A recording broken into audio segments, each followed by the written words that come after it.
Avacyn's blessings upon you. Welcome to the evening service of our podcast. Wait. I thought this was supposed to be a party. Don't worry about it. I'll take it from here, Melody. Get the drinks, and I'll take care of the music.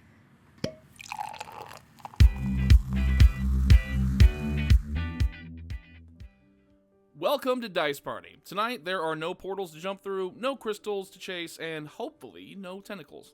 Instead, we're sitting down for a Season 1 roundtable. We're talking favorite moments, worst decisions, unexpected character growth, and moments that somehow became canon. If you've ever wondered how much of this campaign was planned versus pure chaos, honestly, so are we. Let's talk about it. So, first question I have for you guys, just to get us rolling. At what point did your characters start to feel more like friends versus just a group that was thrown together out of necessity?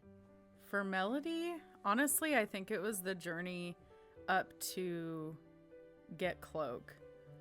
When he went to Mount Hope after the battle with Kiram, because, you know, she felt really bad for everything that happened in Paradise. Mm-hmm. And, you know, we came, I think, closer than any of us realized to losing Cloak. It was a possibility. Yeah. And that, yeah, I understand, because that was one of the moments where Melody was like, "Oh, we need to fix this." Like, it wasn't like a just, "I'll talk to him later." It was, "I need to go fix this" kind of thing. And she didn't really know why he had left or, you know, really where he had gone. And so for her, she was just like, "Oh man, like I really screwed this up." And she realized how much she would care if he wasn't there, right? Yeah. Like it made a difference to her if he wasn't around. And then, you know, she bonded with Mint a little bit on the journey up there when we ran into the True Children and all of that. So for Melody, I think that's probably when she kind of shifted her focus.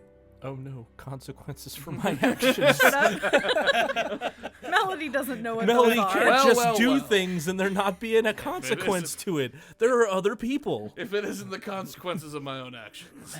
Funny to see you here.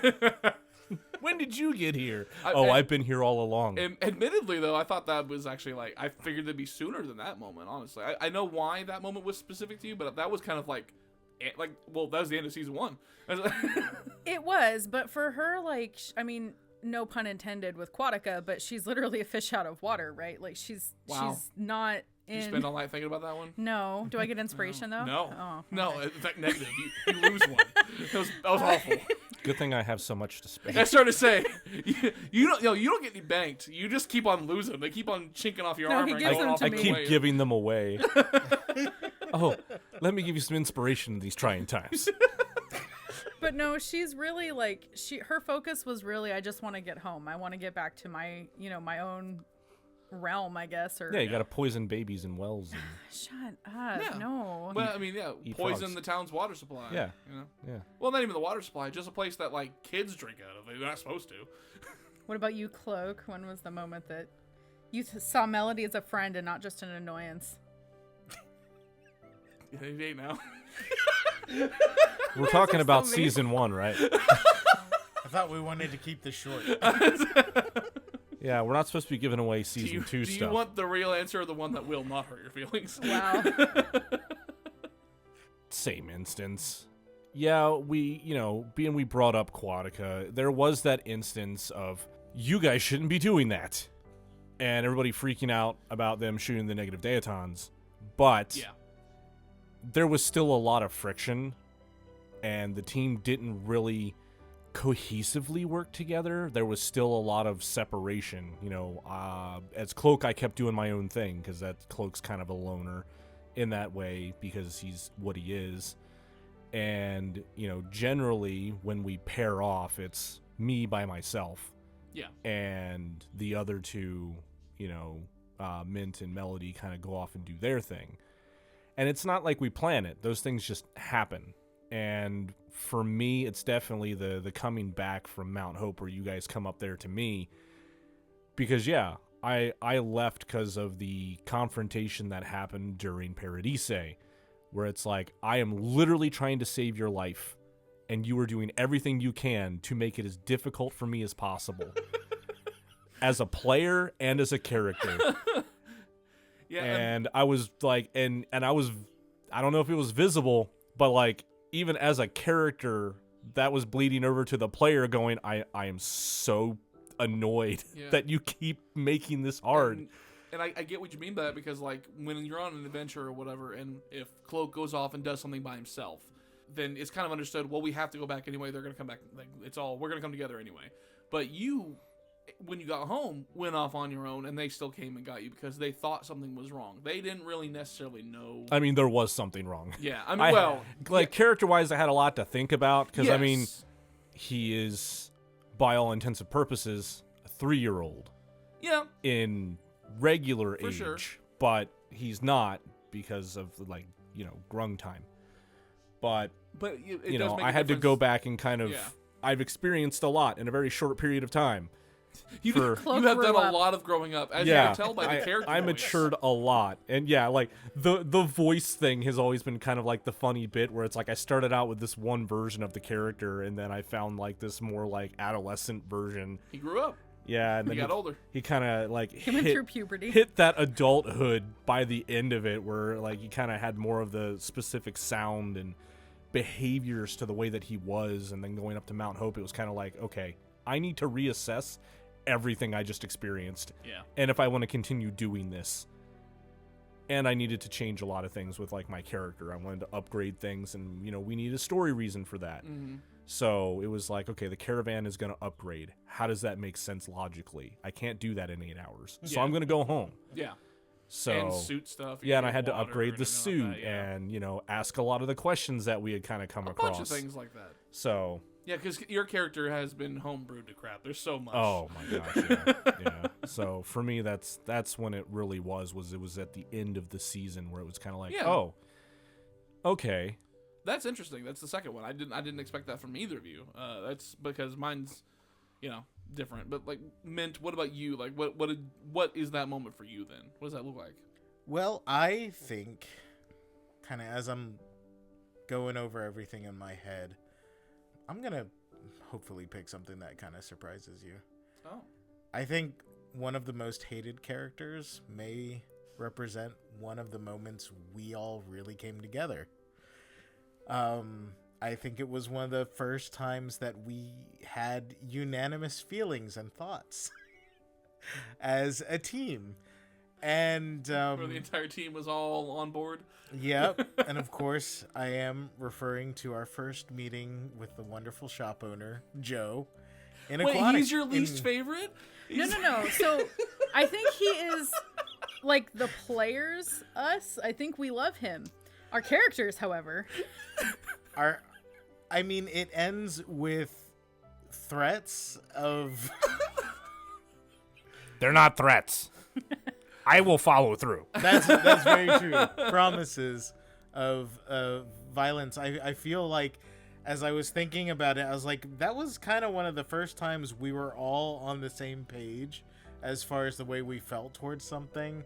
And it just kind of stood out in my mind. There's been a lot of progression with our characters and a lot of getting to know each other. But I feel like going back, that's the first time I feel like there wasn't any question, as everybody falls on the same page. We're all supporting each other. Melody has been ripped off. Cloak sets up his runes. Who got ripped off? No one got ripped off. Uh-huh. You guys... No. You purchased the item Yeah. that he told you about. We get it. So if you guys ring have of ever heard invisibility, us you bought refer to the fact that DM are Fey, this is exactly why. I don't know if your DM is a Fey. Our DM is 100% a Fey. Don't give him your I don't name. know why these If you people- ever see him at a con, don't give him your I don't know name. why these people have trust Fae issues. / politician.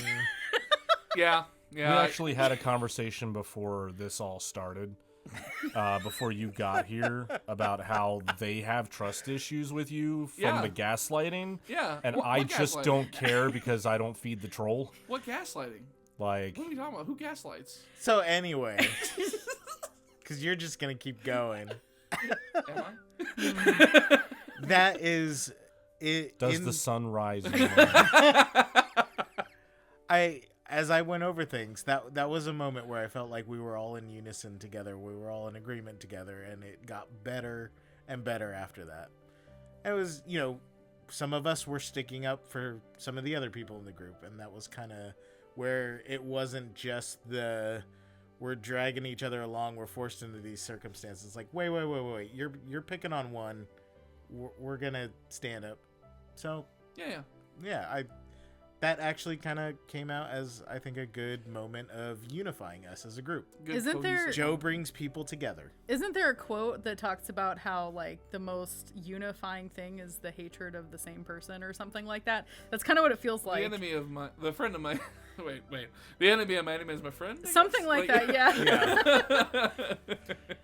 So, DM, in light of the discussion, where do you feel that the cohesion started to happen amongst the group of weary adventurers?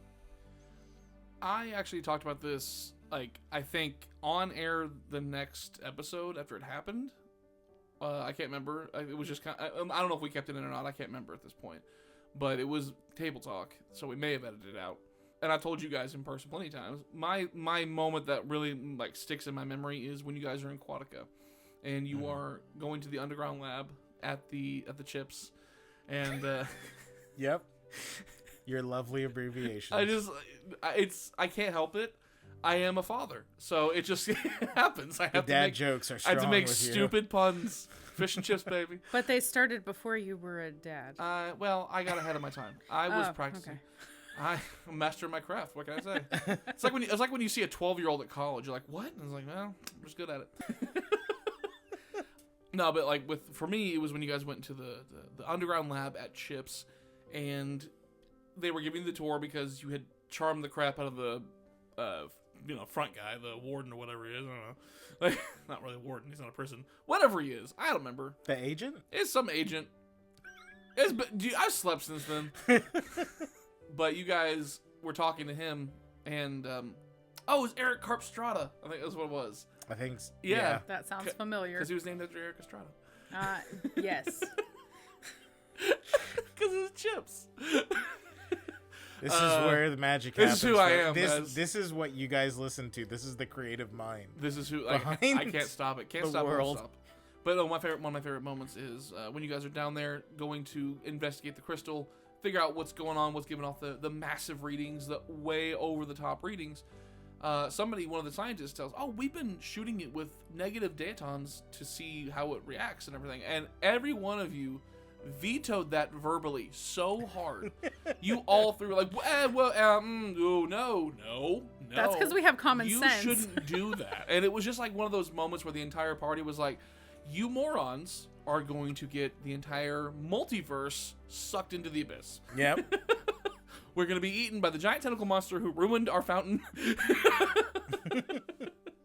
Yeah, no, that for me was definitely that moment. I talked about it before, but like it is where I saw you guys all click. Now, we've been playing together for years as just people, but that does not mean your characters are going to translate that. It's not always just going to go right into it, because sometimes you have very controversial people, like, the people, Mint and Melody played characters in another campaign that they had a joint backstory, essentially, and they were already kind of like traveling together. And then we introduced the third, Cloak's character at the time. That's a different story. But that party had a very different composition, and it took a different amount of time for that party to cohese. And this time, it didn't really happen until we got to the second world that we visited, and it was just really cool to see that, And then from that point forward, I saw more of a friends/family aspect than just, we have to work together because we broke the world. That kind of thing. Hey, I broke nothing. Well, I was happily sipping my Chardonnay. tell that to the time police. Yeah. You were present, and you know what? That's 9/10 of the law. I fell through like a ripple in time when I was happily in my carriage. But yes, for me, that was like definitely the big deal. So then, looking back, what terrible tactical decision in the early episodes is now incredibly funny in hindsight? I'm curious to know what you guys think about that. Like, what's something that didn't go like you planned at all? Or like, one of the characters planned, but ended up being really hilarious? There was that time you guys invaded a world and killed some citizens there who were just roaming about. The Waffle Stompers? Like, you guys just decided to just murk them? Yeah, they did nothing at all to deserve it. So Kind of existed. I was actually talking to some folks, and something that came to mind a while ago, and this is kind of I suppose this isn't so much a tactic as just kind of a burden that Mint has to live with. Celibacy. No.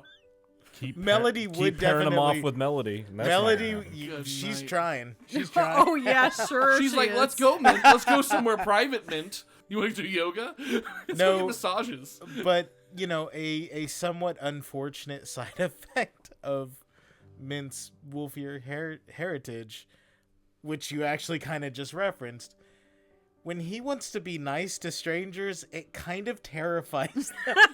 Yeah, And he's terrified a few people. it's the biscuit people all over again. He terrified the biscuit people just trying to wave hello. And they attacked your carriage. I believe he terrified some citizens of the good underwater world of Quatica. There was a young girl that was absolutely terrified by the fact of a flying werewolf outside her bedroom window. I mean, to be fair, if I'm sitting at the window and I see a wolf flying away, I'm not going to sleep that night. Like, there is no part of me that says, time for bed. No, I'm awake for 3 days straight, probably. I love how it's him smiling at strangers.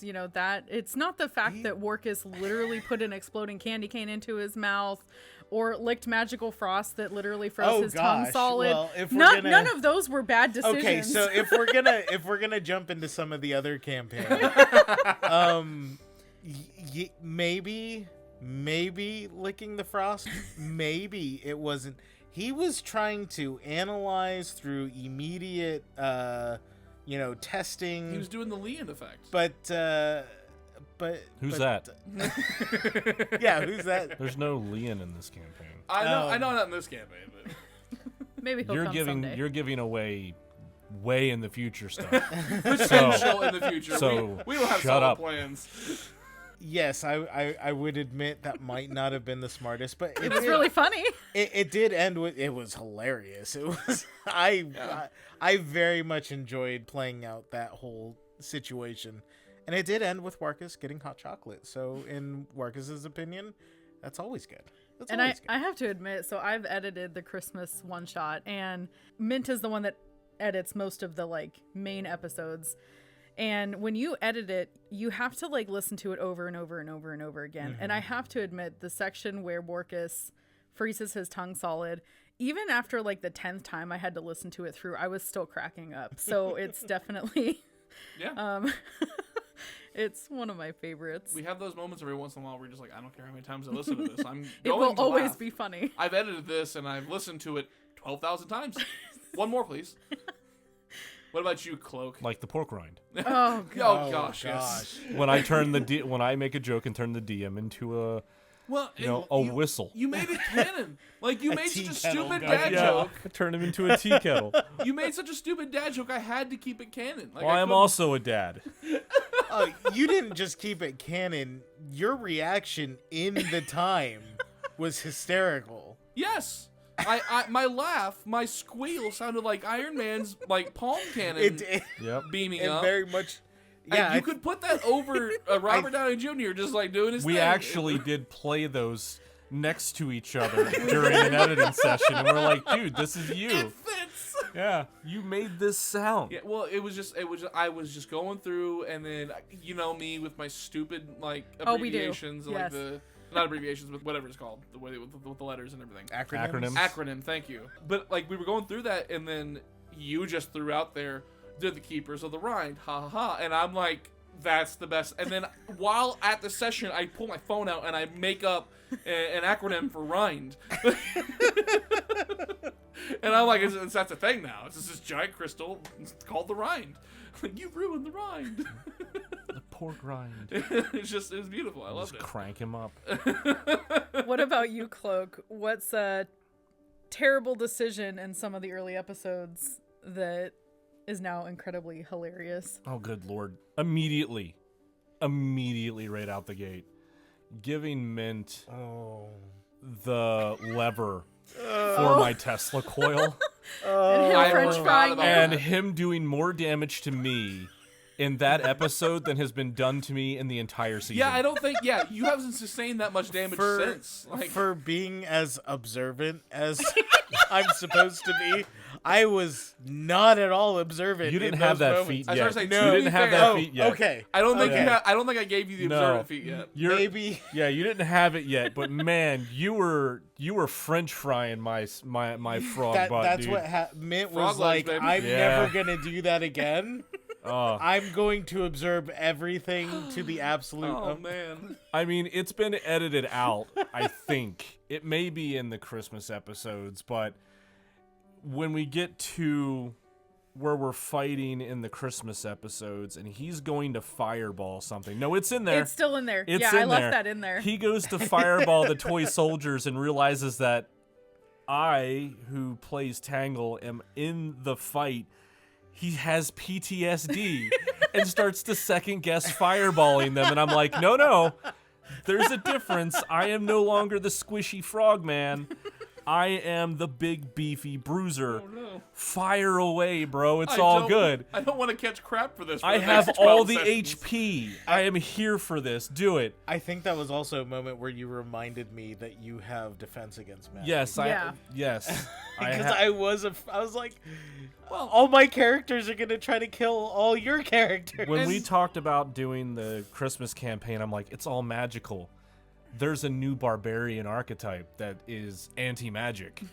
So I'm going to do it. Yeah. And on top of that, you guys were all level 20. So you guys are all tanks. Like, it just doesn't really matter. You guys had HP out the wazoo. I had So- almost as much HP as Jack Frost.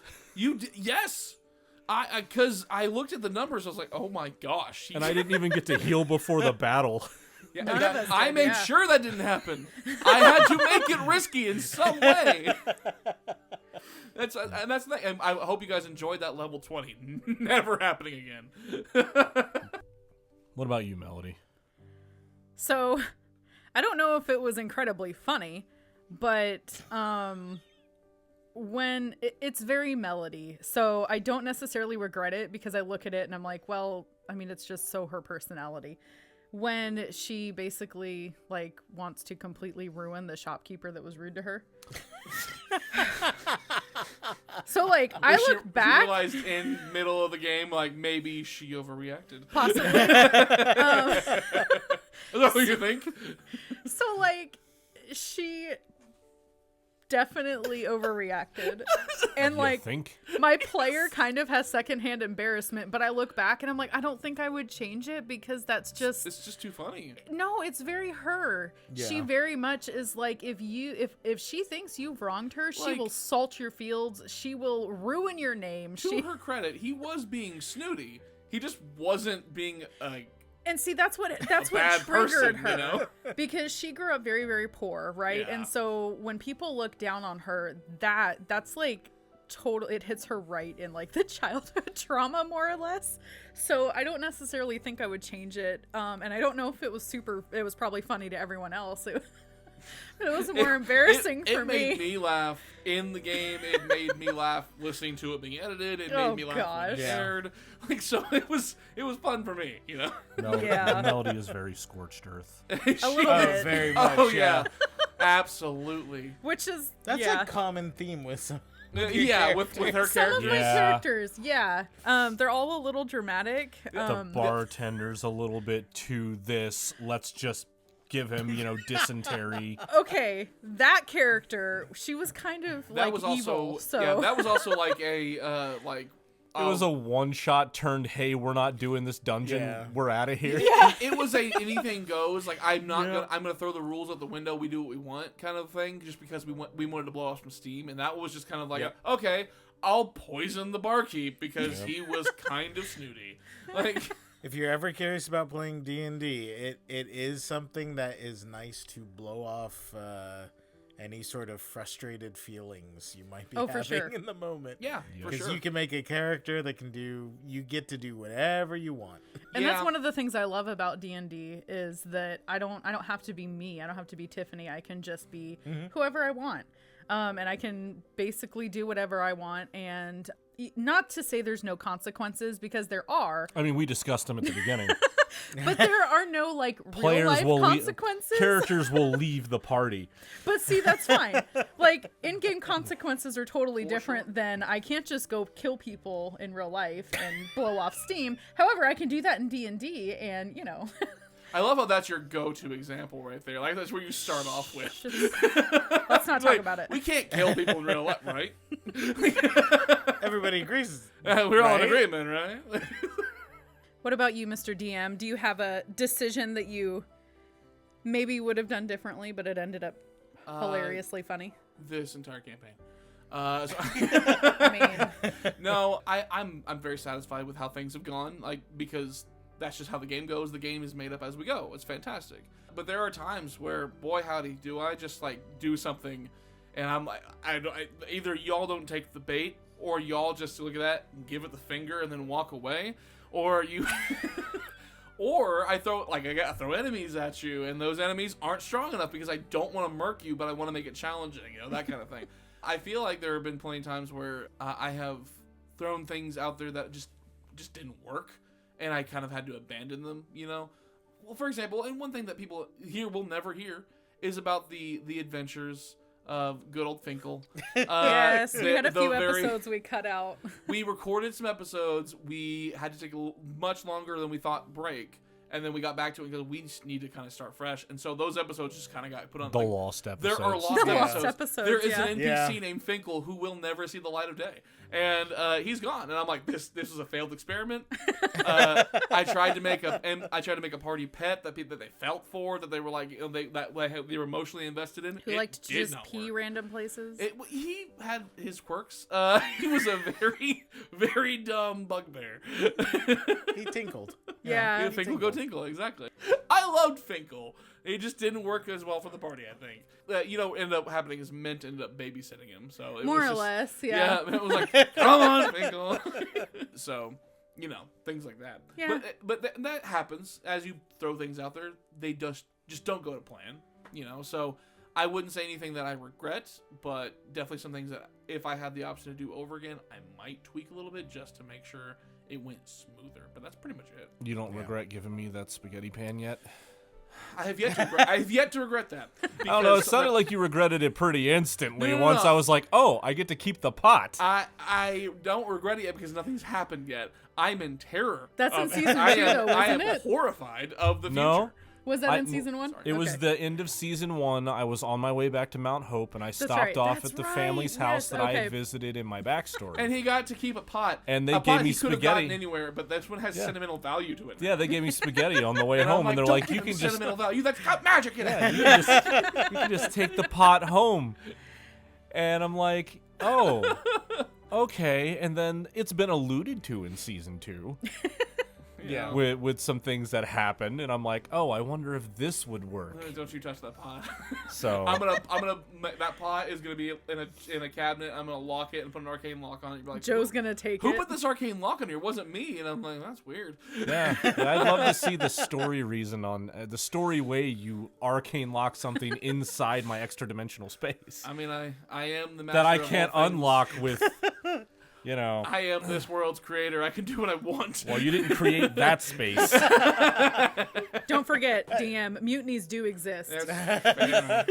Who really runs this campaign? Let's be honest. Is it you or is it us? One question I wanted to ask is just in regards to your characters and everything. This is something that I can answer for like NPCs, but this was really more directed towards y'all's characters. What inspired your characters when you were doing character creation? Like what made that kind of come to life, and how different is that now? Like, what have you veered off that path, or have you pretty much stayed true to it? So, for me, I take a lot of pop culture references for mine. Melody is probably most heavily inspired by the many different versions, book, the 1990s, I think it was 90s, might have been 80s version of, I think it was 93. It's early 90s. Yeah, of the Three Musketeers, and even the TV show. I hadn't seen the TV show actually until I created Melody, but Porthos the Pirate from the Three Musketeers is kind of where I got the vague idea And I did take some bits and pieces from that. I remember reading the book when I was a teenager, and I really liked it. And I loved that movie when I was a kid. And I always thought he was really fun. However, she is still her own person. I've been able to put spins, and she's not... That's where, like, the inspiration came from, but that's not where she's stayed.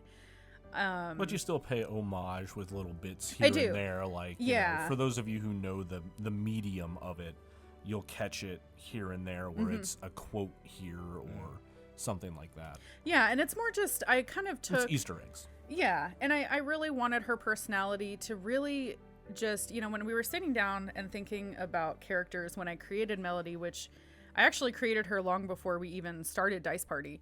She refused to get a different character. She was No, like, I really love wanted... this character and I don't want to lose her.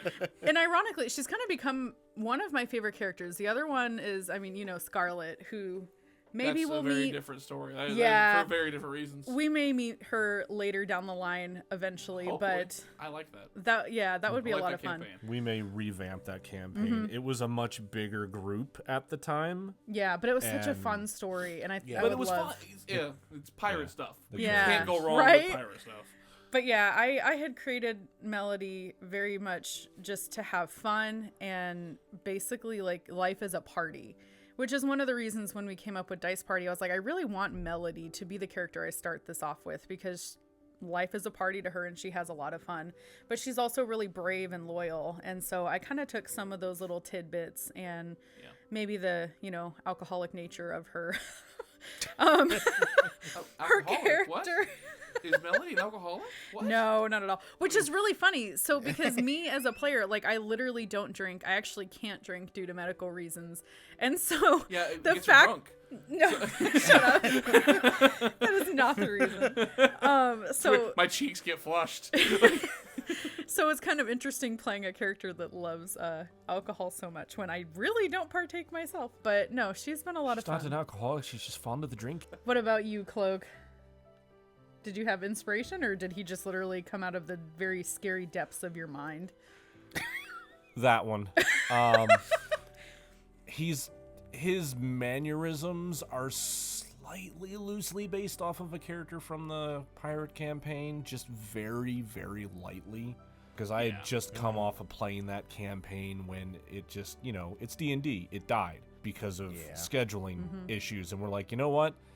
Let's do a thing that doesn't involve a billion people so we can be more consistent.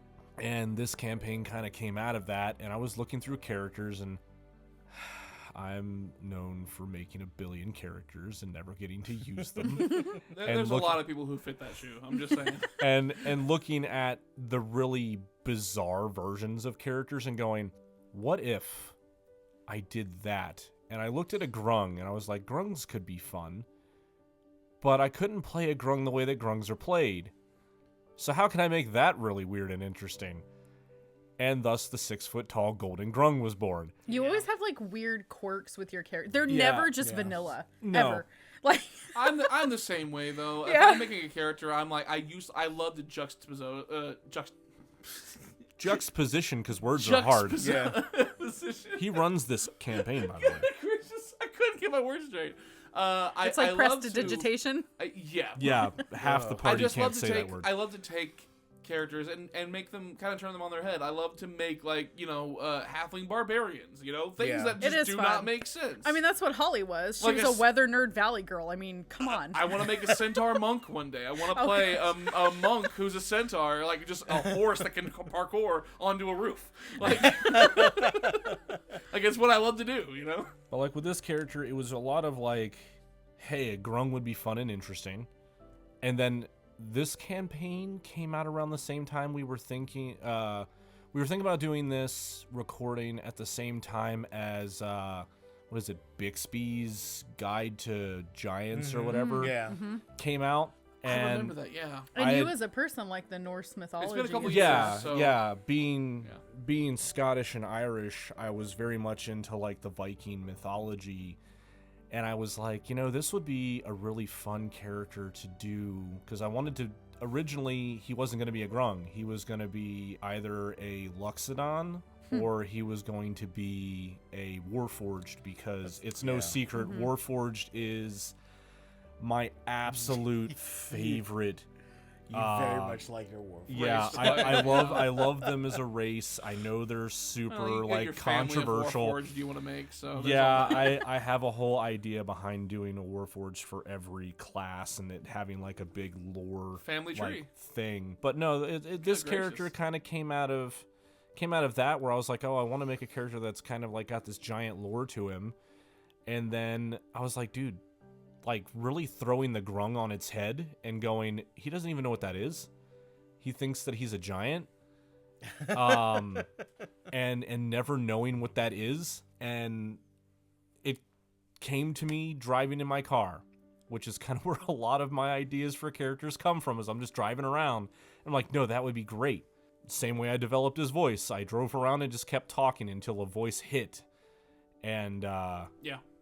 It just kind of stuck that way. So I was really into your backstory because of like just the way that character came about, like with the we made up a fruit and like how you fed off that fruit, which made you 6 foot tall, but you shouldn't be 6 foot tall. Like literally everything about this character is kind of like Ninja Turtles-esque, right? Like with the kind of the it's ooze, like these things exist in the very world, much but so.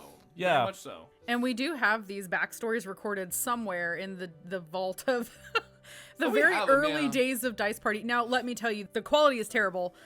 There are probably very loud kids in the background and a very loud heater. And I was sick. Yeah, was. It was. I mean, it was I've a been mess. sick But we do quite hope a few to, of like these one-off things. Yeah, I but we was sick do on the hope to backstory. release those eventually. Either someday, like as just a little fun thing, or maybe on like if we ever get a Patreon or something. We'll To see. be honest, we what kind the of like future holds. didn't want to release them right away. We kind of wanted where people were actually kind of listening before we threw them out there. Yeah. Because we don't want to just throw them out in the ether. We like these, and we like, hey, Yeah. if you like these characters, now you can listen to their backstories. Like, Yeah, mean, and hey. if that is something you guys would be interested in, and Let you're us know. listening, yeah, please let us know in the comments because love we're you. very new at this, and we're trying to Figure out what works.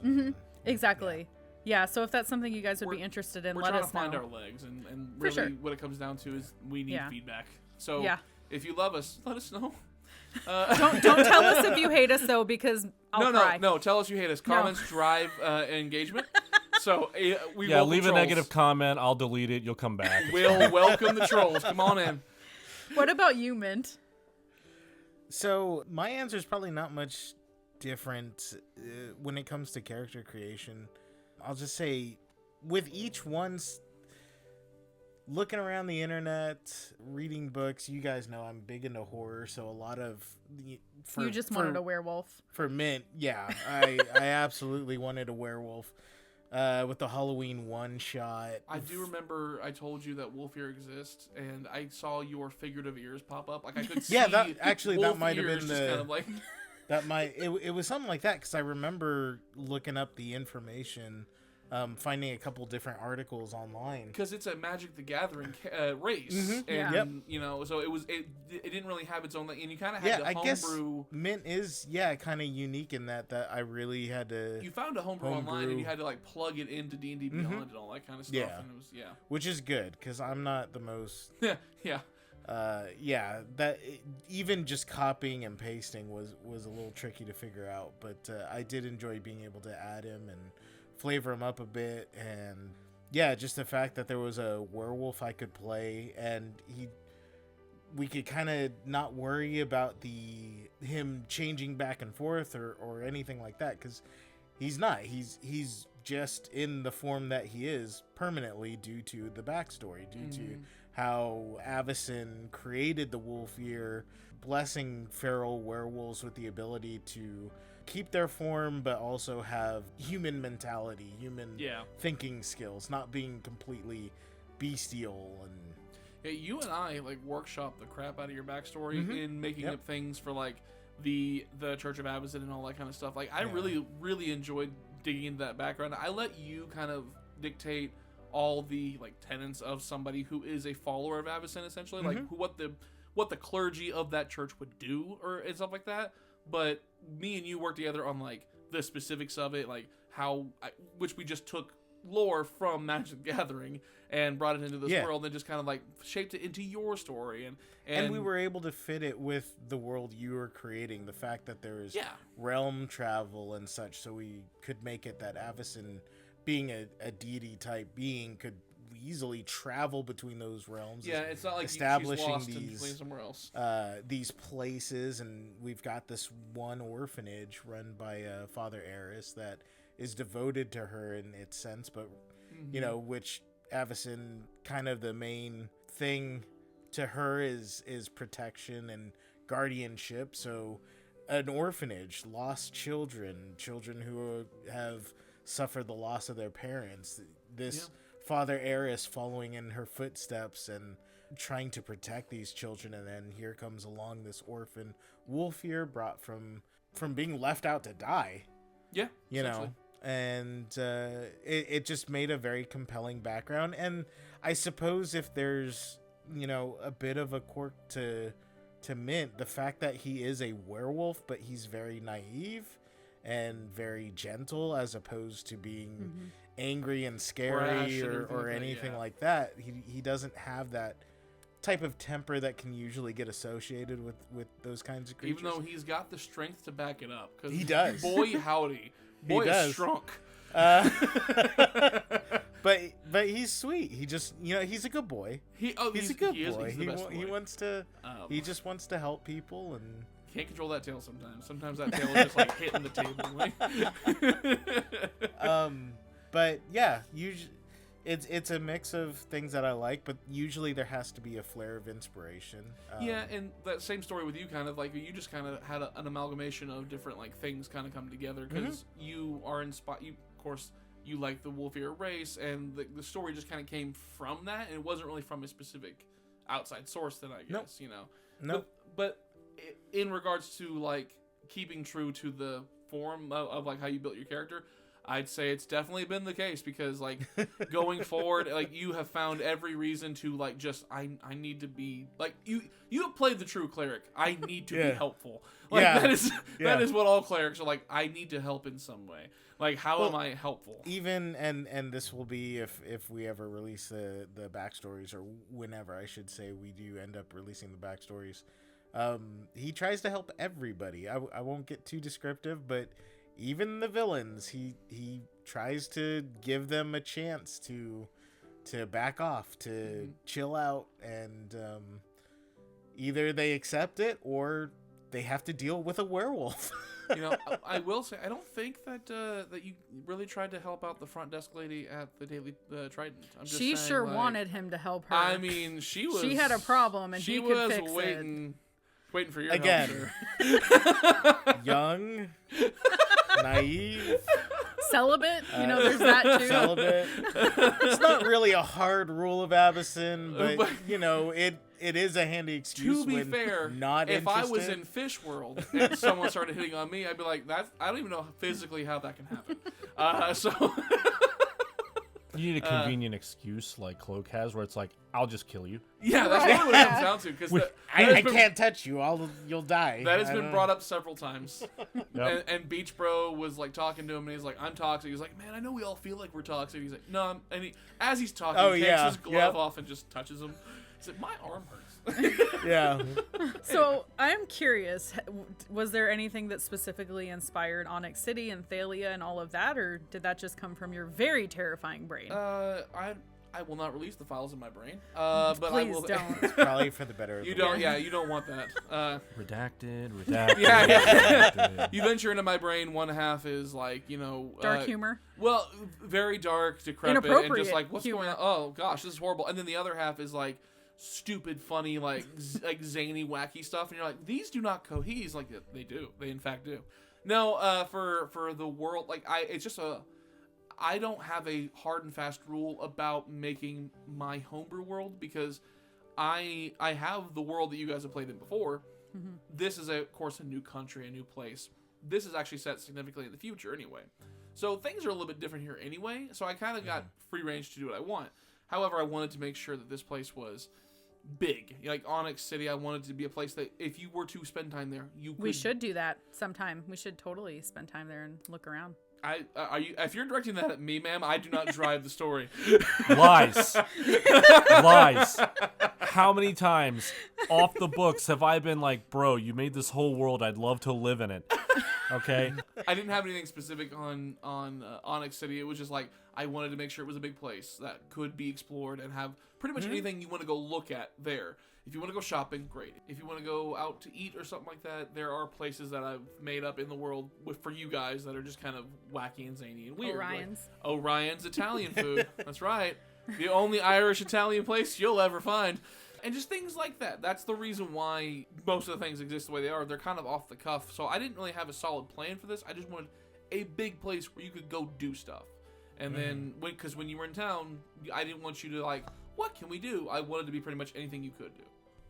So kind of touching back on a question, questions that we led in with characters and things. What is everybody's favorite player interaction? Whether that be player with player or player with NPC. I really liked. Go on. She had nothing. She No, she was I- hoping liked she'd it. come up with it like in the middle of that liked thought. it. Yep. No, She was I hoping had it would generate, and something- it didn't. The But it's- hamster was running and then forgot what he was doing. Fell off the wheel. Yeah. You guys are so mean. No, it's kind of my answer for another question, but that's okay. I love the interaction between Mint and Melody when he eats the scrambled egg bushes. It's like I my was Oh. thinking the exact same thing actually, Yeah. but not because of like the fact that he just because like the thing about Mint is that with any character you play, you lean into your failures, and I love it. I love it so much. If you roll a nat 1 on something, that is to heart. You take that to your grave. You're like, this is how it is from now on, and I love that because like not many people do that, and I love that because it's you gotta have those moments. But when you ate the egg bushes in the breakfast world, and then like she inceptioned you with the idea of, well, you're gonna turn into breakfast food. No. And she wasn't even doing that on purpose. She was just like, she was genuinely like, look, I'm not about to turn into a giant annoying pancake. So before I eat anything, I'm going to make sure you don't turn into one because I don't know about all that. Now in Paradise, she just went for it because it's alcohol. So Yeah. I mean... But then it went very from different. it went from you inceptioning the idea in his head, him oh no, and then him going to Cloak and like, can this happen? Like they're not the closest of friends. They know each other and they're buddy, but Yeah. like he's like, hey man, I'm gonna be real vulnerable with you. Right now. Am I gonna turn into a pancake? Is this gonna happen? Like No. That is like one of my favorite clips can you ever. turn into food? And it's like you are food. What are you talking about? Technically, we're all food. Technically, everybody's food. No, I love that because like that's not only was it was an interaction between two that fed into three that became a joke running for the remainder of that little world. Was like when there was silence, Mint was just like, so like you're sure there's nothing like you're not gonna turn to food.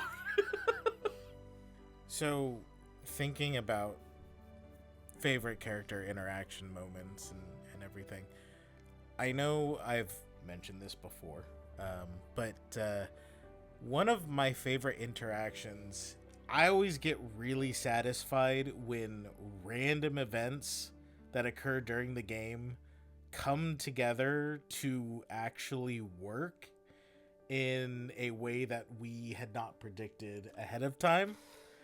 I know where this is going. I know where this is going too. I've mentioned this before, but obviously we want to include all you lovely listeners on this. Leave them out. This hey, is hey. ours. He's single. He probably wants to include all of the lovely listeners. He's like, I'm not as shy as Mint, I'll just say. No. Anyway, before that gets too far offhand. Yeah, so we actually kind of talked about it a little bit earlier. The unfortunate events in Breakfast World where Cloak handed over the controls of the caravan to Mint, and there was a little bit of Liberty. a little bit of liberty taken. A little bit of roasted frog occurred. Melody probably would have loved it. Only the legs. so to say, But she could smell you up there. it's like that. And I'm Wait, sure there was that's- butter. I that mean, we reminds were in me- breakfast realm. That reminds me of home. So that occurred, and then we get to the next world. Well, in between worlds, Cloak decides to do some work on the caravan. Yep. And when we wind up in Quatica, towards the end of that adventure, we have the situation in which part of the building gets destroyed, and we're kind of blocked off from the room we need to get to. And sure enough, the events from Breakfast World, which caused Cloak to then change the caravan from having a Tesla coil to a battering ram. Yeah.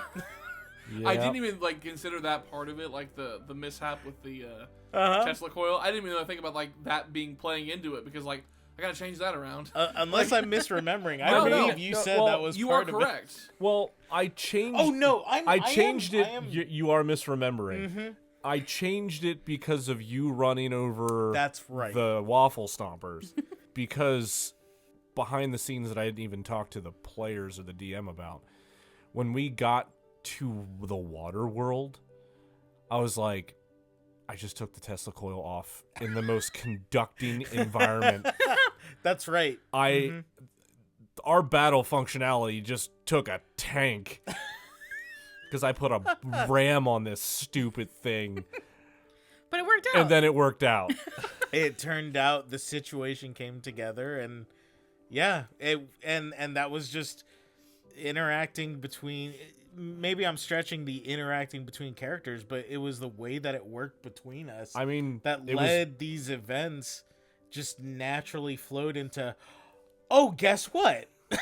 we have the very thing we need. We Yep. have the very thing we Yep. need. Exactly. And that was not planned. None of us had Nope. any idea. Even if I remember right, even the DM was like, "Oh my gosh, I didn't even I realize." remember that moment very vividly. It was one of my absolute favorite moments, because I went, "Oh my gosh!" I didn't even try, because like it looks like I just went, "Oh, what's gonna happen? I hope somebody's got a battering ram on the front of their caravan." I didn't think about it whatsoever. We know you. You don't think. No, you no. don't think that Thinking hard. is not my strong I suit. mean, I didn't know Were that you was guys? coming up. I just threw a battering ram on there. I was like, we're running stuff over. That's probably a really good application. It was kind of like one of those TV moments where it's like, where are we gonna find a battery, a crystal, a bunch of bananas? So like, It's there's gonna be all super those things easy. that are on the Barely table. an inconvenience. Well then, Yeah. A little old cloak Ivor. yeah, I essentially. I loved how that worked out. It's Not to fantastic. go too far, but just those moments where things just come together are so much fun. Yes, For sure. Especially whenever it was just like happenstance, like Yeah. this, that's the magic of this game, of like just getting with your friends and doing stupid stuff together, going, "Oh my gosh, can you believe this thing that happened in our imaginations?" And I think that's one of the things that I really like. And, I don't know how much, obviously the players don't know, but we don't plan any of this. In fact, our DM that may be a little more obvious. Our DM generally doesn't even have a plan when he like- walks in our front door. I feel like I'm being a little bit undersold here. I feel like somebody has a little bit less faith in me than I once thought. You have a plan. It's general. It's a skill instead of a plan. It's D&D Who's Line edition. Yeah, basically. Well, Yeah. because, like, He's got ideas for my hat. when it comes down to exactly when it comes down to is I have an idea, but I also know you guys, and if I lay down that plan and go, "We're going this way," you guys are like, "Hey, guess what? Left turn." So I plan I to have not plan. no idea why you feel Yeah, I that have no way. idea. Yeah, no. Basically, No everyone idea. at this table doesn't trust. Like, there's the DM side and there's the player side. The players don't Both trust the DM. sides have caused post-traumatic stress syndrome in each other. We're all not trusting yes. each other. We all Because we're have a like, PTSD if I try to response. do this, you're going to do this. And you're like, well, if you do this, you're going to make me do this. It's Yeah. like that scene in The Princess Bride with the Yes, the Sicilian. Oh yeah, the, Fassini and is the it vampire iocane? rose. Is that what it's called? Yeah, it's the iocane powder. scene, Yeah. yeah. You're gonna do this, and then I'll do this, and then you'll do that. Like, It's so easy. I've already figured it out. What's that over there? Switch glasses. yep, that's what it's like playing with our group of players and the DM. Essentially, yeah. More or less. It's a really off the cuff, like off the hip, like, I hope this goes to plan. Oh, look, it did. Or, oh no, it didn't. What's happening now? Like that's the nature of the game, honestly. Yeah, for sure. Yeah, it's D&D in a But nutshell. that is, I'm very much a rule of cool and low prep GM, because I feel like the more I prep, the more heartbroken I'm going to be. I'm going to go, this thing that I've fleshed out fully, they're not touching any of it. Let me shove it in their face. They walked away. We're definitely the group to do that. Yeah. It's true. But you did prep for the Christmas one shot, and I feel like that went very well. I have to admit, I was really I did impressed a lot with more that. prep than I normally do because Yeah. like that one was like it's a one shot, and I want to keep it tighter than I did the last one because we did Halloween. It was again I'd use my usual loose form stuff, and it went fine, but I don't think it went near as well as the Christmas one. I think the Christmas one is. Christmas was a blast. I'll be honest with you guys, it's the best thing we got to date. Like it is. Yeah, it was so fun, and there was a lot of script stuff. Like, I mean, we laughed so hard, like I literally peed my pants and had to run out of the room. It was it was so much fun, and it was hilarious. And I think that that's probably my favorite one shot. I know we've only done 2, but out of the 2, that one's definitely my favorite. Oh, it was definitely better. It was so fun that I definitely like just a couple weeks ago was like I have this plan for like next year's. Yeah. Like yeah. I'm like plotting on what we could do for next year. It's gonna be hard to top those characters though. They had a fun They were chemistry. Yeah, wild. and that's They the thing. really- Do we go with the same character? Do we do new things? It's just about what we feel like, you know. Yeah. Yeah. And again, if you guys have opinions in the comments, please let us know. Like, should we keep the same characters for next year's Christmas one shot, or should we do completely new ones and just have a whole nother thing? Because, yeah, we're kind of struggling with that because I think we all really loved our characters and the dynamic that we had, too. Chloe, did you have like a specific answer to your own question? There's a lot of really good interactions, honestly, throughout. I feel like it was funny in the moment, but looking back on the way that we edited it makes it even more hilarious, honestly. I remember when we were going through the edit and we were all just sitting in the living room just dying as we were continuing to make it more over the top. I know where you're going. Going back to an answer to one of the previous questions, our first interaction with Joe. Mm-hmm. And when It got extreme. when I'm laying down the runes and I'm explaining them, it was funny, but once we started adding the extra sound effects, it became hilarious to us. Well, we were thinking them off the cuff as we were doing it, and we're like, well, that wouldn't. And then, well, let's see. When we put them in there, like, that works so well. Yep. And then we just kept trying to top that sound, that Yep. other sound. It's like, oh, well, this, and what if we added this thing? And it just kept becoming more of this, like, grandiose thing. It was, And our kids still quote that.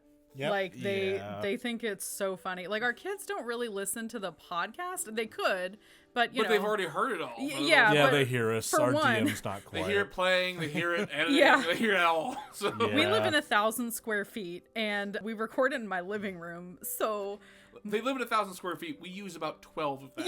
yeah, So And that's usually the distance between our table and his. yeah. it's true. And so our kids literally I hear get to us sit as we're closer recording. today. You do get to sit closer today. You're part of the table. I haven't seen y'all's You are pores at the in nice kids' high def table. in a while. So I would we got have the to Christmas say, tree in the way. I would have to say the other funny thing is most of the stuff that happens in the Christmas one shot.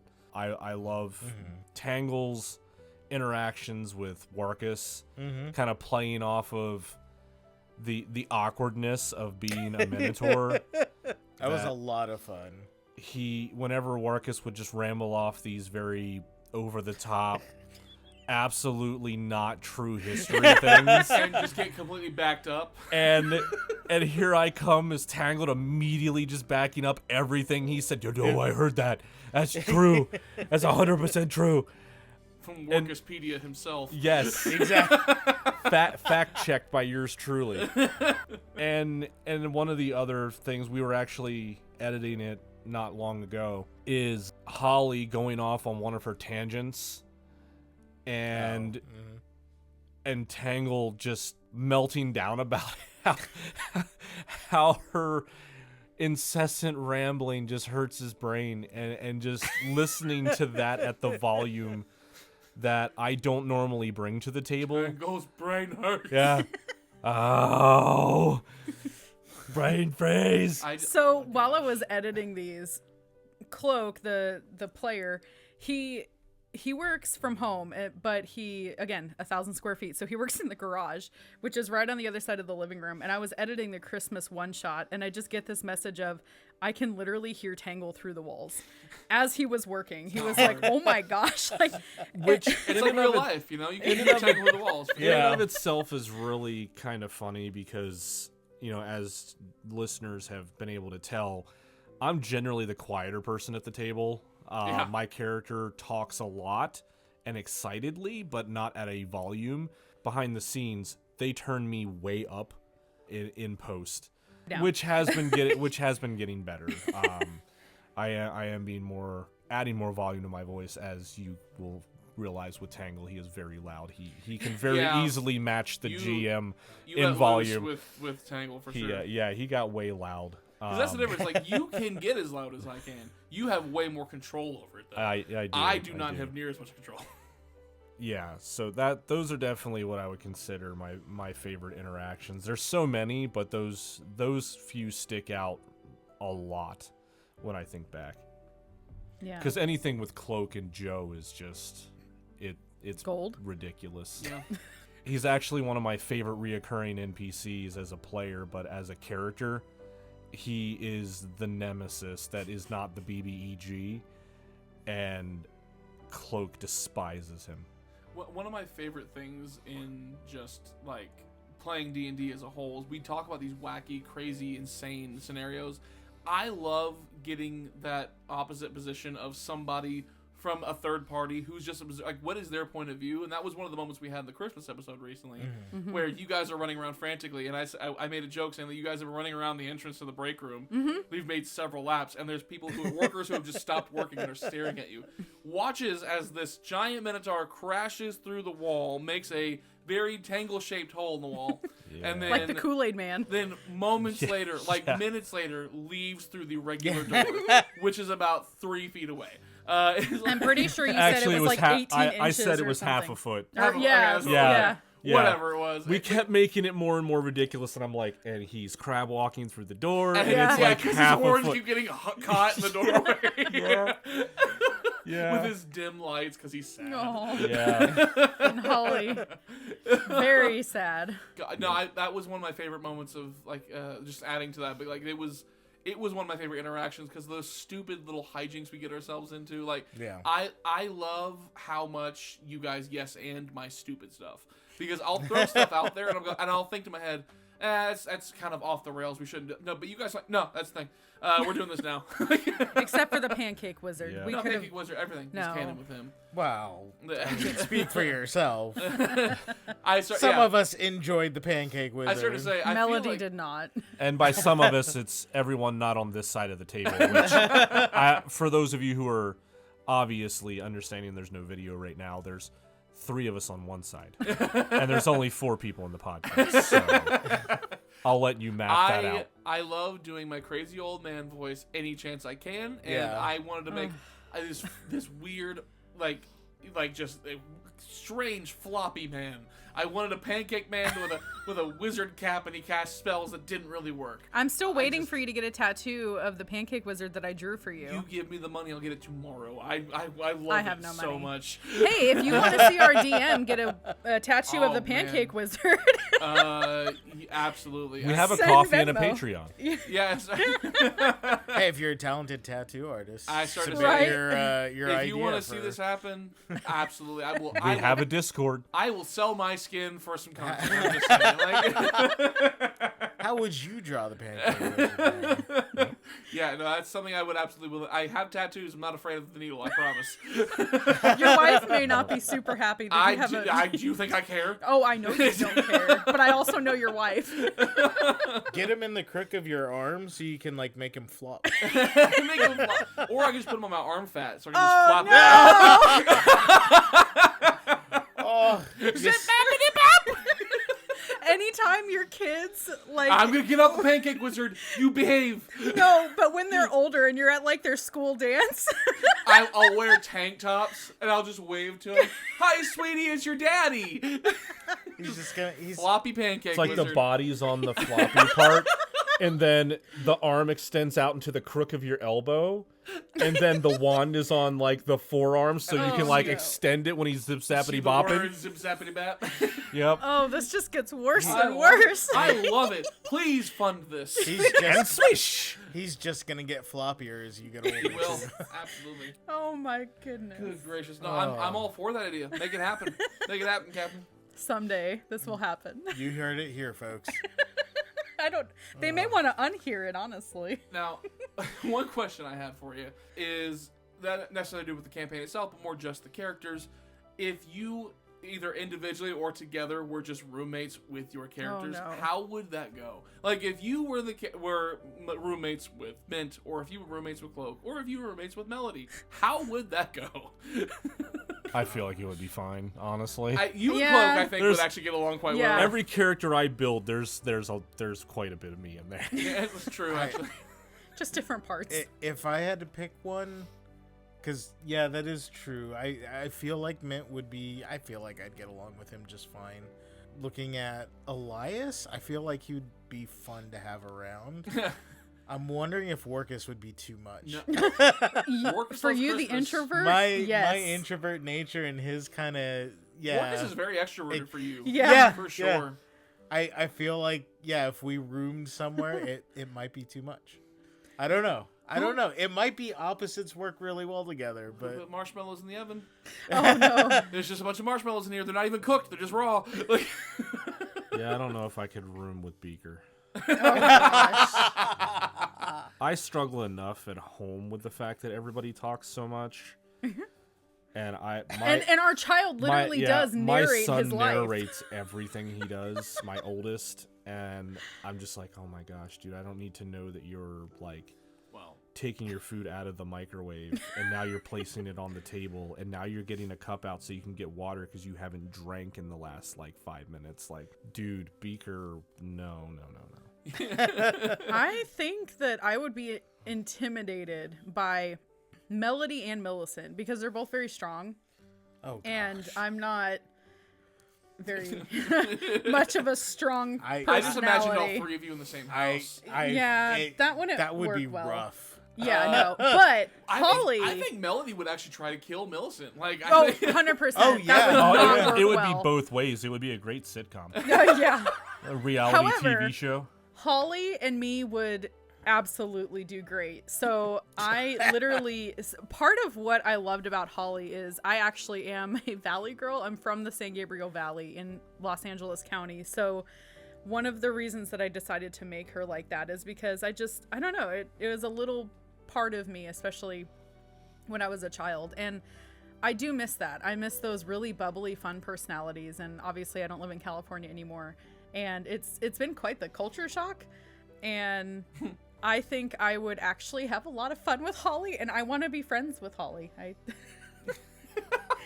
I like You her. do, yeah. Yeah, no one else does. Trust me, I know. oh, I could easily. I could be an easily be friends with acquaintance of hers. I could say hi from a distance. You know, pen pals. Yeah, that distance. No, I could easily be friends with Holly. I would love to be friends with Holly. I could not live with her for more than a day. She would come up missing. I'd be like, You'd I'm never never sure. visit just because of the glitter. Oh, Valid. gosh. Oh gosh. She'd move in day one, glitter. I'd jump out the window. I would just. Not me looking under the We tree live at on the your 20th glittery floor. I don't wrapped care. Christmas present that I made down there. Yeah. You know how I feel about glitter. You'll survive. It's okay. You'll like the present. It may be glittery. No, I'm very easy to shop for. I'm a nerd. I made your present. Oh, look at that. Look Kind at of. you. Sort of. I made it and then had somebody else make it. There you go. Yeah. Yeah, let's tell him what the present is without telling him what the present That's is. not. That could be anything. Dude, I if it helps, I'm not thinking about it. So, I have to be that way with everything she gets me. Well, I just get Like excited. the 1 year where all she did was move something, and I was like, he knew they were dice. math rocks. Yeah.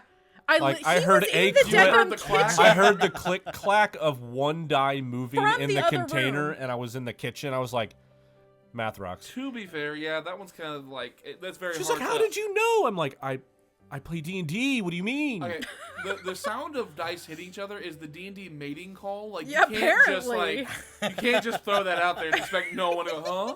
Like I didn't think you'd hear it from the other room. I was literally just shifting it under the tree, and he's like, "You got me dice." I'm like, "I hate you." for now, just I know this is like not a character I play, but there is NPCs I play. But you play NPCs. I play all the characters. I play all the characters you aren't playing. Edgar's my favorite that you've played. I would say because he shut up.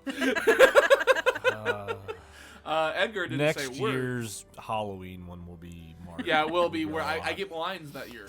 So Yeah, we didn't think that through super Yeah. well, but that's okay. you're the GM, right? You're the one who runs the story. That you're the was one who our describes everything. That was our Let's play a first character who actual doesn't one speak. shot. Like we've.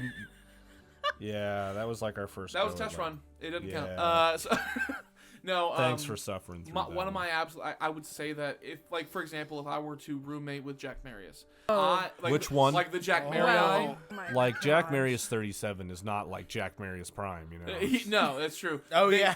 And then there's copies of copies, and then like there was that one time you guys were there, a naked one wandered in. It's like, who made another one? I mean, that you do have. You have your son who just runs around naked. That's so. true, actually. He abhors clothing. My daughter does too. I'm like, nobody can come over.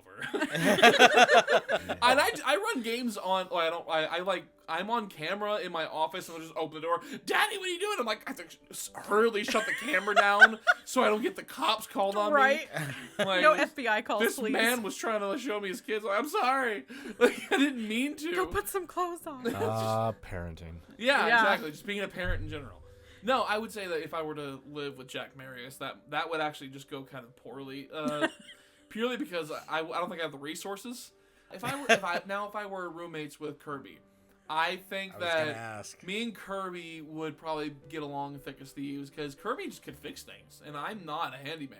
I call people for my people. I'm not fixing anything.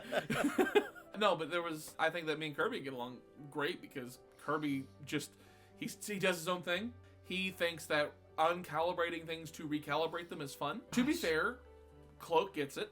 Oh, yeah. Yeah.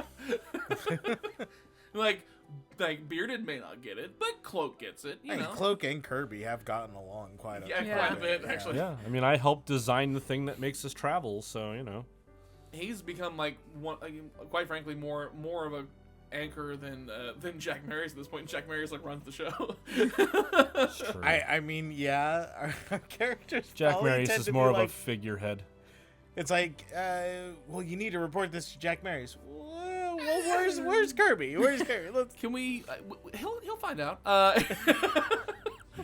They're always they're just walking around trying to lobotomize people, you know. So I have to admit, like, true. the more time goes on, the more at least Melody's getting a little skeptical. Like, why do you just keep allowing yourself to be cloned? Are you, like, creating an army? Like, are you working with Kiram? I don't know. Like, Well, I mean, that's not a problem currently. yeah, sure. I solved that issue. Yeah, that there is an arcane lock now on that machine. So Melody says just put the clones out to pasture. now here's the deal. I do again another lost episode because we recorded it, but we didn't really have a plan to release it because it was just kind of us trying to get back in the groove. We did one where they went to a parallel universe, and That went terribly. I loved it. I needed it. to You go to kidding me? church after that I episode. loved it because like in that story, Mint woke up as a Tabaxi, and Cloak woke up as a Red Grung, and Melody woke up as a man. Like, it was just like a bunch of stuff happened. And in this particular world, Kirby was cloned a whole bunch of times over, and there was only one Jack Marius. That's right. That And, like- episode is gone, by the way. It has been more than deleted. Was it deleted? Oh, 100%. Oh, I love that. No. Did you keep a copy? No. No. Keep a copy? You kept the copy, didn't you? No. Oh. He was giving me a look. I'm sorry. Oh, No, man. that well, one- we'll recreate it one day. So, no, but I love it. You can try. Because in that episode, you guys were like, "You're the one who's cloned." He's like, "What do you mean? Like, where we're from, Jack Marius? Like, why would we clone a bunch of him? He's a bureaucrat. He doesn't do anything." Like, I mean, not that we didn't disagree. Like yeah, like like I'm a mechanic. I do stuff down here. I need way more of me than we do of him. that Like- part did make more sense. But Yeah, so I think that would go that way. So that's my thoughts on it. well, we'll never know because yeah, we 100% deleted the whole recording. I love It was fun. That was horrendously it was bad. fun. I mean, nothing really changed for me. You were red. And I then, turned color, and then I just became ragey. Yeah, well, Yeah, that part was funny. My intention was for you to go, why am I not gold? I'm very confused. Like, and that kind of like just give you like an identity crisis almost. But really, what happened is you're just like, I think I'm angry now. I feel angrier now. Hey, party people! Thank you very much for joining us for this special roundtable that we did for a season 1 wrap up. This entire thing has been kind of a structureless, free flow kind of project. So we don't really have a set standard on how it was going to go, and we ended up going a lot longer than we thought we were going to. So we're actually splitting this up into 2 parts. So meanwhile, what you're going to hear next is you're going to hear an entire month shot of our St. Patrick's Day special, all for the month of March. And then what you're going to hear after that is part 2 of this later. So in the meantime, enjoy the new special, and remember to keep the party rolling.